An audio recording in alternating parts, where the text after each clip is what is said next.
In this video, we're going to talk about who is responsible for safety on a construction site.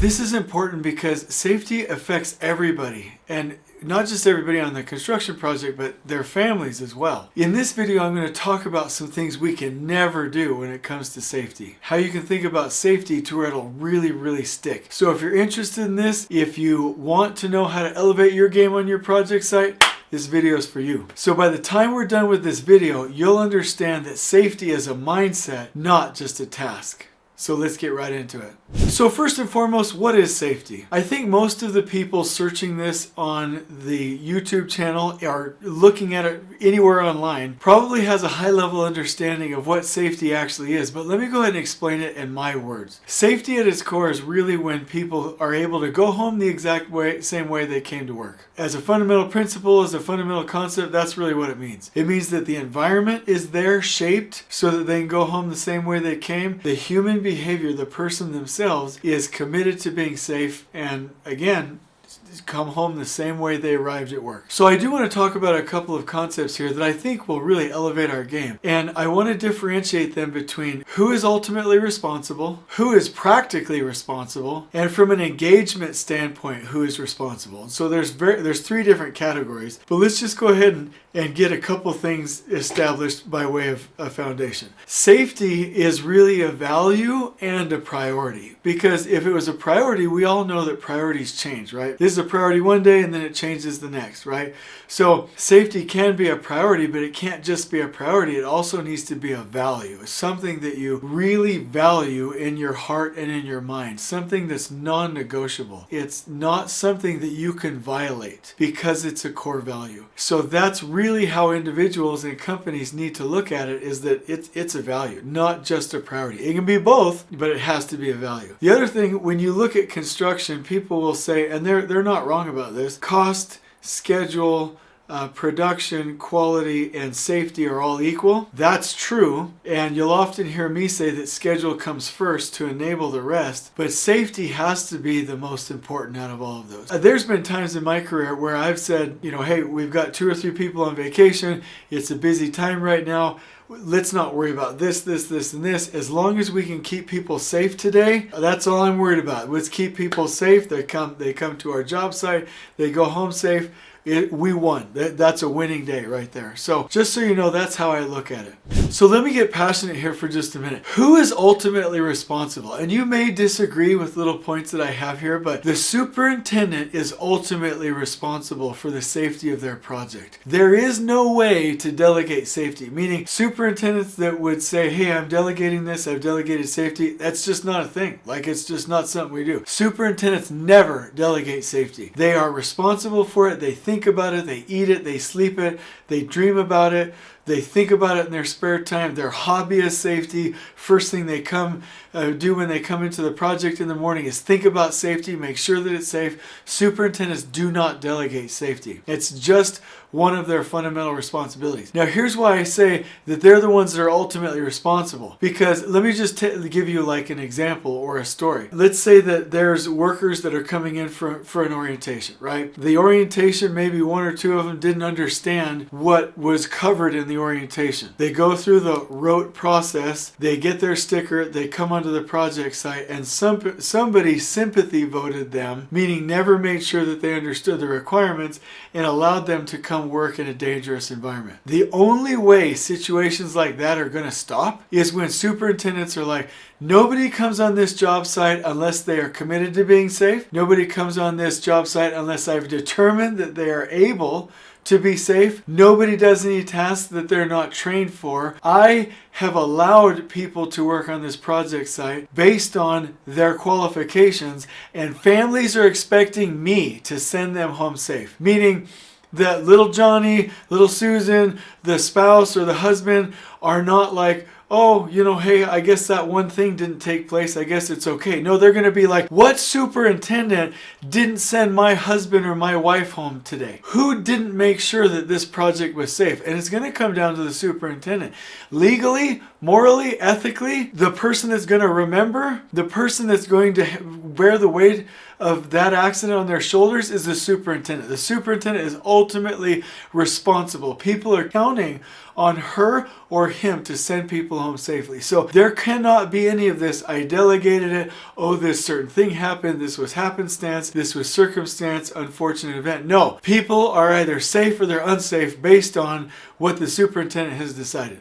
That's just how it is. And anything that happens unsafe on a project, and I'm going to be passionate here, a little bit of singeing of the eyebrows here, but anything that happens on a construction site that's unsafe, the superintendent said it was okay. If something's not going right, the superintendent expressly gave permission. If people aren't wearing safety glasses, the superintendent said, I approve that. You can do that. And somebody would be like, well, what do you mean, Jason? I didn't say that, but people still wear that.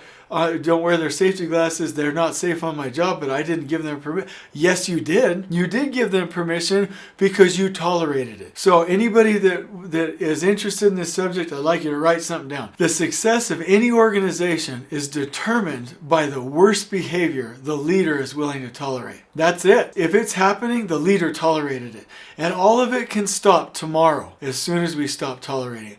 So who's ultimately responsible? The superintendent. So let me tell you who's practically responsible, meaning from a practical standpoint. Meaning, what is the best way that we can actually run a safe job? Practically, it's that everybody, the workers, the supervisory staff, the vendors, everybody feels like they are responsible for their own safety. At the end of the day, it doesn't matter how many controls are put on somebody, ultimately, if somebody's determined to be unsafe. Meaning that somebody coming to work, if they're really committed to going home the same way they came, if they're really committed to going home to their family, if they're really committed to this body of theirs, which is a gift and a blessing, they will take responsibility to be safe. And they will get out of this too cool for school, high school mentality of, oh, I'm above this. And they'll get rid of the irresponsible, nonchalant attitude. So practically, everyone on the project site must take responsibility for their own safety. Now, how does that tie into the super being ultimately responsible? Well, we love that person. Let's say there's somebody who's just not going to be safe. They're too cool for school. They're not going to do it, right? We love them. God loves them, nature loves them, whatever we believe, but they cannot work on that project. So if the superintendent is tolerating bad behavior, he or she will let him or her stay on the job site and will allow them to get hurt. But if that superintendent is responsible and cares and knows that he or she is ultimately responsible, then that individual will be invited to work somewhere else. Love you. You're great. But you're not safe enough to work here. So please go work somewhere where you can be safe. But it's not here on this job, right? It's not here. So the superintendent can be ultimately responsible, but from a practical standpoint, each person needs to be responsible. And from the standpoint of who's responsible to engage, that's everyone. Vendors, neighbors, builders, foremen, workers, supervisory staff, owners, everyone. From an engagement standpoint, from hey, I'm in this, everyone. Even the project engineer. If you're in the office all the time doing RFIs and submittals, great, love it. You are still a part of the safety team. And we need to get you up and out and do a safety walk, safety reporting, safety observations, the whole nine, and be a part of the system. If you see something, you say something. If you see it, you own it. Everybody on the project site must really buy into that culture. And superintendents will get people bought into that culture as soon as they stop tolerating it, as soon as they have real reporting on the status of how contractors are doing from a safety standpoint, and as soon as our huddle systems really take safety as the main focus and the main rally cry. This is just what we have to get to. So those are the three things. Who's ultimately responsible, who's practically responsible, and who's responsible to engage. All right, and I just want to say just real quick, if you're passionate like me about safety, and if you want to change this industry, please hit subscribe. We want you to be getting these videos constantly as we share them and as we elevate this industry together. It's time, you and me, let's go. The fight is real, so if that's true, and it is, why not now? Let's do this. Hit that subscribe button. Let's elevate together. All right, back on. The other concept that I want to share with you is the concept of a safety professional, safety manager. But let me tell you a story. I really, like, when it hit me, and I hope I can tell it well enough. And it happened to me today. So I'm in a recording studio, and I flew here to record these videos. And on the way, I got a chance to go into Salt Lake City Airport. And if you've ever, so it's a beautiful airport, but you got to walk like a couple miles to get to ground transportation, because you go through one terminal, under a tunnel, and then down the other terminal. So I was all the way around the other side. And the plane was late, and I knew it'd take a bit to get to the recording studio, so I'm like in a little bit of a rush, and literally, and like, oh, like God bless him.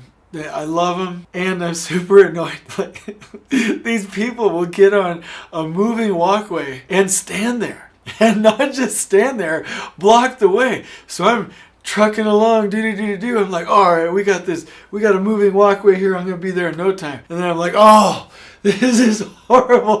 I'm stuck between these people, or behind these people. And it's so counterproductive. Like, hey, everyone, I love you. This is me teasing you a little bit. Moving walkways were not designed for you to stand on them. Escalators, yeah. I could totally see you standing on an escalator, but a moving walkway, it's not called a moving standway. It's called a moving walkway. So you need to be walking. So here's the point. If you're on a moving walkway and you're walking, you're going to go twice as fast as you would be otherwise. But if you stand there, actually, if you stand on a moving walkway, you're going to go slower than if you were just walking. This same analogy applies to a safety professional. And I really love this analogy. Some job sites, when they get a safety engineer or a safety manager or a safety professional in their job, they're like, oh, good. All right, I'm delegating that. I don't have to do that anymore. Let's go smoke a cigarette and take a break, right? That's like standing on a moving walkway. You're moving slower now. You had help, but then once you got the help, you stopped. Now you're going slower than you were before. Now you're less safe than you were before. Safety engineers and safety managers, their position was designed so that you could go faster. So once they get on the job, you keep going, you keep being responsible. They're there to help and provide that wonderful expertise, and you're gonna fly. But if you stop, you're going to go just like the moving walkway. You're going to go slower than you did before. You're going to be unsafer than you were before. You're going to be less productive than you were before. So don't fall into the trap of standing on the moving walkway. When your safety professional engineer gets there, you double down with the team and you keep going, and you add that energy to your effort. You don't take that energy and then stop your own. So that's one of the main points that I wanted to make. Yeah, superintendent's responsible. Yes, everybody's responsible for their own. Yes, everyone's engaged. But do not let those first three categories stop just because you have a safety professional on the project site. Because then, not only are you going to annoy Jason, not only are you going to annoy the people behind you, but you're going to go slower than you could have. So safety is more of a mindset than anything. It's got to be important to you. I'm going to anchor back to what Jocko Willink always says, and he's made a really good point of this in his book, Extreme Ownership. When the leader cares, everyone else will care. When safety is the first thing on your mind, it'll be the same thing, the first thing on everybody else's mind. So if you're a project director or a PM or a superintendent, when you come to the project, do you start digging into problems, or are you like, hey, how's the cleanliness? How's the organization? How's everybody doing? I see everybody with their personal protective equipment. How's the morning huddle? Let me do a field walk for safety. People will know what you care about by observing the first things that you attend to when you come onto the project. And so really, if you want everyone else to be safe, you have to be the safest person on that job. You have to be the most fanatical person about safety on that job. You have to set that example every second, every minute, every hour, every day on that job. And if you do, everyone else will follow. I can't say it any simpler than that. Because at the end of the day, we get what we tolerate. And it can all stop tomorrow if we just stop tolerating it. I have a link to a really neat write-up on how to implement these zero-tolerance safety systems based out of respect, not punishment. And I'd like to invite you to read those. Please go into that description at the bottom of the video and download those and check them out. My question to you is, are you ready to step up as that leader? Are you willing and ready to set that example? And are you ready to really make sure that your standards are just top notch? I'll close with this. Let me say one more thing. A person that doesn't feel responsible for everybody's life, every single human on that project site, doesn't yet understand safety. Until we get that it's about people, we don't get it. And so my invitation is, let's take a stand now, let's step up, and let's go. I hope you've enjoyed this video. On we go.